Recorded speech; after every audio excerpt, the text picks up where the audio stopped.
Hi, I'm Mikey, and this is Tyler. I'm one of the founders of Innovative Start Organization, a financial literacy nonprofit. And we have these podcasts that talk about all things financial and economic literacy. Again, we always have our three topics, just talking about some of the things going on, whether they be current or just overall discussions that have been floating around in the news. So, our three topics we're going to hit on is some of the retirement pieces going around Gen Z and millennials, specifically on the younger side of that for the millennial side, and then some autonomy boom and some of the recent risk of entrepreneurship, which I think a lot has been happening with a lot of tools being accessible through AI, and then some of the high yield cash and market reentry traps. I think this is just also talking about some of the interest rates as we previously discussed. But that's our slate today. So we'll jump into the first topic, which is retirement. Now, personally, as far as like a shift and retirement, also when retirement is discussed, especially at a young age, like your early 20s, whenever you get ready to graduate, college, or however that looks for you. But whenever the discussion comes up, a lot of younger people have a hard time seeing 40 years in the future where they need to be at and what does that look like. It's a hard discussion to know because obviously life is not promised every day. So you don't really know how saving can help you build something better for your future self. And a lot of times when you do get up to that age, right, and you look at the average lifetime of a human in the US, and then also your retirement age, and then you're trying to fill that gap with enough money to cover expenses, but then some, because you don't really have like a set in stone timeline in reality as a human being. So the best thing you can do, right, is create the income needed because obviously you get, I guess, multiple streams of income depending on what you saved up for in that period of time, whether that's Social Security, 401k, Roth, whatever those look like. And then that is essentially your income that you'll use, uh, whether it's tax, pre tax, depending on the investment type. And then you get your Social Security for the rest of your living life that you get. A lot of times you can also, whatever you're not able to take with you, and this we'll get into estate planning, you can also push off to whoever, whether it's offspring.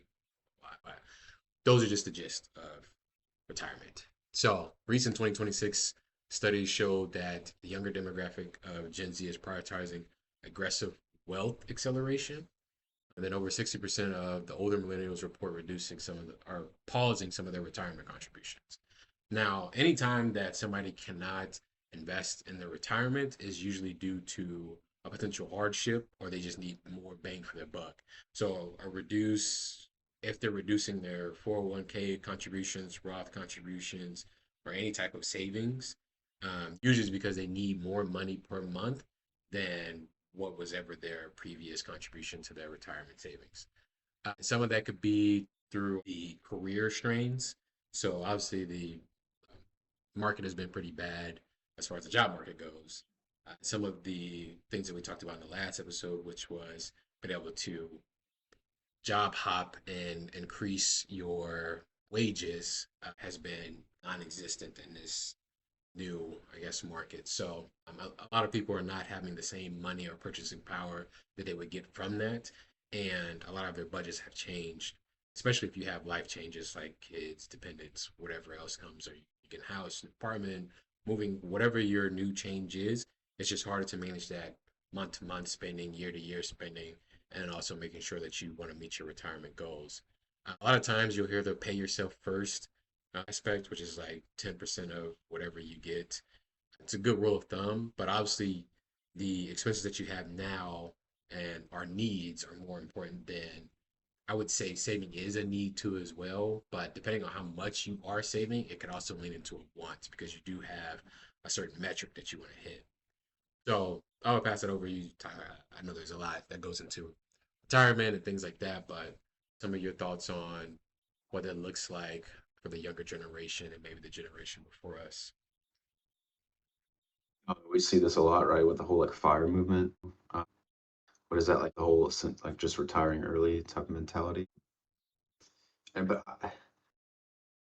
I hope it's not out of a sad thing, but I think it's smart. Why not go live in a van, have a remote job? You can use Starlink if you like the outdoors. It's a cheap way to live. It's fun. If into that type of stuff. But I know I do think some of our notes here say like millennials are in just a different stage of life with housing and children. So that honestly doesn't surprise me uh, when it comes to that aspect. And it's hard, right? Because like we're not you unfortunately our life can end unexpectedly. So it's like how much do you value saving a bunch and then not Hmm. having good life experiences or like paying for them, right? Versus um, enjoying life and things of that nature. And again, this we say this all the time. It's in specific to each individual and that. But I think that's where it comes from, just figuring out what you want out of life, as an individual. And Right. that's a big question for us individually. But anyway, look, whenever we graduated college, like it was right during COVID. So if for those that had the knowledge or had the ability to invest, like they saw a good run up after that, been all right. But it's definitely different than those that started investing before us. And I think the overall takeaway from that is it's not you shouldn't be viewing from what everybody else is doing in your age range and what your peers are doing. If you are somebody who values experiences over what your future self might be doing, then you might want to take more of your money up front and a little bit more or a little bit less investing for your future self. But um, I think that really changes if your life changes. So I would say like this, right? If you're a young person with no responsibilities, that being a mortgage, dependents, or whatever that is, of course you would probably lean more towards valuing your experiences more and having more money than a future build out of yourself. But if you're somebody who does have a mortgage and you do have children and things like that, the retirement is not only just for you, but it's also for your dependents, depending on how your estate planning goes. And that's just something that I think has shifted between the younger generation that we are as Gen Z and then the millennials before us who are in that range of either having children or do have children who are looking for ways to make sure that they're setting up their future to be able to manage all of those things. So, but jumping into our next topic, talking about the risk of entrepreneurship. Obviously, with entrepreneurship, there's a lot that goes into it. I think a lot of times when people hear that word, it almost seems like a get rich quick scheme. Sometimes people can look at that, but there's a lot that goes into it. Every business owner is an entrepreneur. Everything that's always started from a business aspect comes from that, right? Every business that you see, there's some entrepreneur behind it. So it comes with the good and the bad because obviously there are outliers to call themselves entrepreneurs and the things that come from that. But I do think having, especially in this economy now, in this day and age, having some type of side hustle comes with that entrepreneurship aspect. So over 69% of Gen Z and 58% of millennials report wanting to own a business or control their own destiny. What that just means is like they want to be their own boss, essentially, make their own schedule or whatever it is. And obviously, as an entrepreneur, you get to pick how busy you are. You have more control of your day to day. You don't have to work in the corporate sense and abide by all the corporate rules, which I know a lot of Gen Z get knacked for as far as like the work ethics and stuff like that. But they have also changed a lot of work culture as well. But also, surveys have highlighted a major trade off. I mean, 86% of young business owners report making several personal financial sacrifices. Uh, Most business owners and most financial data that you see, not a lot of money is being made, right? When you're looking at the bottom line of a net income or profit, there's a lot of businesses that don't make money, but they make enough money to pay all their expenses. Let's take a look at farmers. I think they work to live essentially, and it really are the epitome of that. But it is you do the job, you get paid enough to make your to live and to cover your expenses, but no more. So that's the aspect that goes with entrepreneurship is that whatever you pick or whatever you decide to do and however you built it out, that goes with that. And that's the trade off that you have to look because you don't get all of the corporate advantages like a 401k match and things that come with some of those things versus being self employed. A lot of your savings and a lot of your money that comes from your own personal use. But I think, and also speaking just like in that general sense, it is most definitely a financial battle and making sure that you're not straining yourself, especially if this is something that you want to do and you're wanting to get into that type of thing of being your own owner and owning whatever you want and being proud of it, then by all means, just know that the financial risks that come from that and then the things that you won't get, pros and cons, essentially. But I don't know, Tyler, what are your thoughts? I know we both operate in a sense of having our own ownership in that sense. But And there's ways to be strategic. I will say, like, there's a difference between people that have their own business and being a salaried person, being able to log off at 5 or 6, whatever that is. Also depends on the culture of where you're at. If you have a corporate job or some office job, but it's hard, and that's where like you can minimize your risk if you're able to live with a few people and have roommates. So your housing, your overhead costs are cheaper, like with housing, or if you're young, you can still live at home, or you can go in with a partner on a business and split the risk. And not only is there financial risk, but like there's insurance risk of like, can if something breaks or if you get sued, or these are all things hopefully to think about. But one thing I will say that's really cool is like the amount of AI agents that I've been like just stories I've been hearing about that are helping these small business owners, and it's really cool and it's encouraging that they have access to those things and those resources. So I think we're going to start seeing more one or two people companies, uh, which I'm curious to see how that's going to go in the next 5, 10 years, especially for entrepreneurship. And I think it's good. I know we don't try to persuade. I'll say I already mentioned it, but like I think it's good for competition is good when it comes to mhm. wages. So if there's more businesses out there that the end consumer will be, in my opinion, better off. And I think AI helps small business owners more than it does large corporations, just because it gives you an advantage of having an extra worker, and also you're building more from literally scratch versus an already finished product that you're just maintaining at a large corporation sense. That's just my opinion on it. I do feel like it does help small businesses a lot more. And I'm not really sure as far as like what the statistics look like from those AI companies and if they're also seeing the same correlation, but I'm pretty sure they probably have some data or some metric on that. And we'll probably see an article about it sooner than later.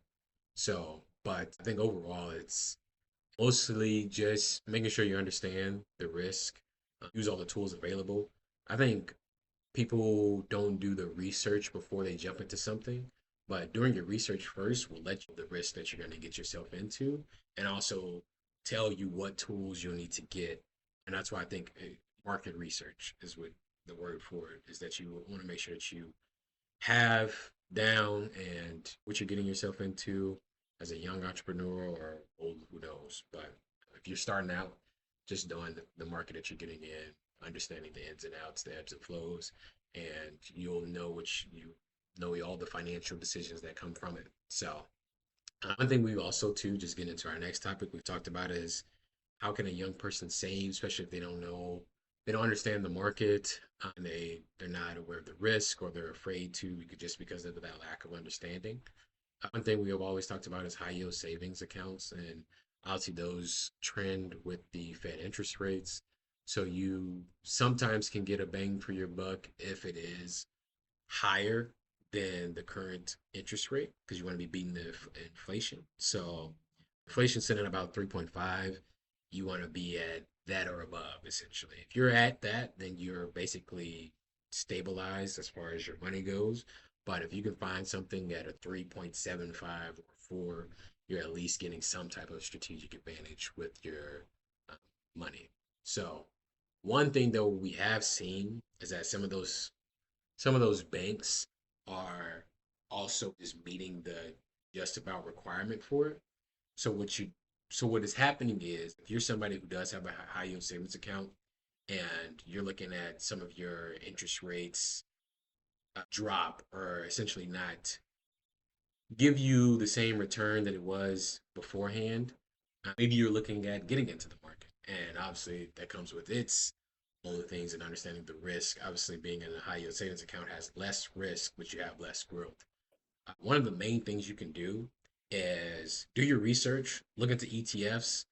There's also obviously investments companies out there like Fidelity or whatever else that you could, if you are worried about that and you don't want to do that individually, there's obviously people that exist that can do that. Brokerages, that's what I meant to say. That will help you invest in the way that you want to, whether it's you want to look for a big return or you're just looking for something that's stable to give you decent growth. But I haven't really seen the current interest rates or like the averages that some of these banks are giving and where they're leveled at. But if it is the case that they are leveling off and you're not getting that same return, as I said in the last video, if you're not beating inflation, then you're just wasting your time. There's no point in putting your money in that. So make sure that you're checking that, double check where inflation is at. Make sure you're getting the best out of your purchasing power and that your money is also accumulating at the same rate or better. I would say better, more than the same rate. I don't know if I think we've had a discussion on some of that, Tyler. I think you were seeing some of the changes into the high yield savings account. But what are your thoughts? I'm looking at mine right now. It changes, and just everyone be aware. Like obviously, it's going to be great for your first month or two. It's going to be super high, and then they always fluctuate. So just know that. And sometimes it takes a little bit. Like the bank that I have a high yield savings account, you got to go through a bunch of different buttons to click on in the app, for lack of better words. So just know where that's at and how that works. And I think I agree with what you said. It's just being aware, I think, is the first crucial point. Um, and I think, like with some of the larger banks, like Bank of America, Truist, some of these, their interest rate is like 0.01% or something crazy like that. So you definitely don't want your money sitting in one of those accounts when you could have a high yield savings account. Right. The more money you have in there, obviously, the more money you get back. So, if the case is that you're getting into savings and or saving your money or building your wealth in the background passively, uh, that is something that's an option. You have options. I think a lot of people feel limited, but you have options. Do the research. Again, like we always say, don't always just listen to what we're trying to tell you, but just do the research on your own. We want to speak on these and hit on these topics and make sure that you guys understand what's out there, and then to take away from that and start to do your own research and get into it and see how you can use some of these as an advantage to your own life. We talk about financial things and economic things and how it impacts you as an individual. We want to make sure you set yourself up to have your best foot forward as far as what do you need to take a look at? How do you claim the responsibility for the, I guess, what is the action items essentially? And then how do you go and execute on that and make sure that you set yourself up for whatever that needs to be financially? And everybody's financial situation is completely different. So, again, as I just said earlier, view your own financial environment, situation, whatever you want to call it, as your own. Don't look at your peers. Don't see whether that'll really get at you because then it'll skew your mindset on where you need to be at. And where you need to be at is in your own head, debt free, savings for a rainy day, for unexpected expenses, and all of these things, and making sure that you are living within your means, but also how you want to live your life. And that's all you need to do. So, again, just to tie out as we wrap up some of the things that we talked about. So, some of the retirement stuff. Obviously, if you're on the younger side, it's hard to think about those things. Just really think about what your goals are personally, where you want to be at, and what your future looks like. Even if it's hard to, like I said, see 40 years down the line, it's just something that you can start preparing now. And if something does changes, it's not like that money's stuck where it is. Obviously, there's tax consequences and all that stuff. But if anything changes, it's not the end. So it's better to go ahead and start saving, get it out the way, set yourself up. You can always make changes depending on how life circumstances go. So, and then also we talked about or hit on some of the pieces around high yield savings, and then some of the market entry traps too. If you're trying to time like, oh well, interest rates are doing this or whatever, let me get back into the market.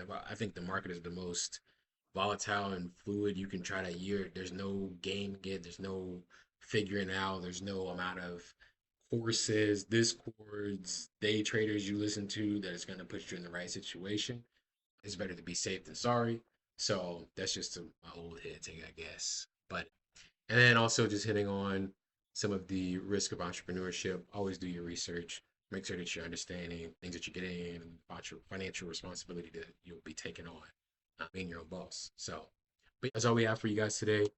Catch us on all our platforms that we put our podcasts on: YouTube, Spotify, and Apple. And we'll catch you all next time.